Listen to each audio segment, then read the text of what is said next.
In front of me is Tecno Pova Neo 2, and today I would like to show you how you can use voice recorder.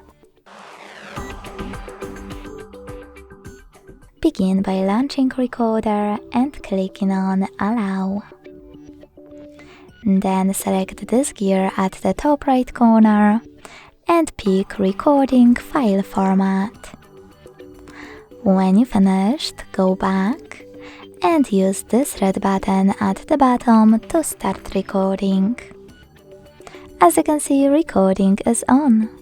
To pause it or unpause it, use the same button.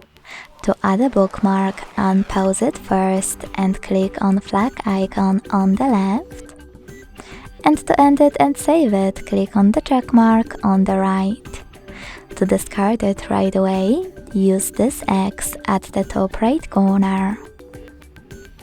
As you can see, my recording is here. To play it, click on it. To rename it, hold it.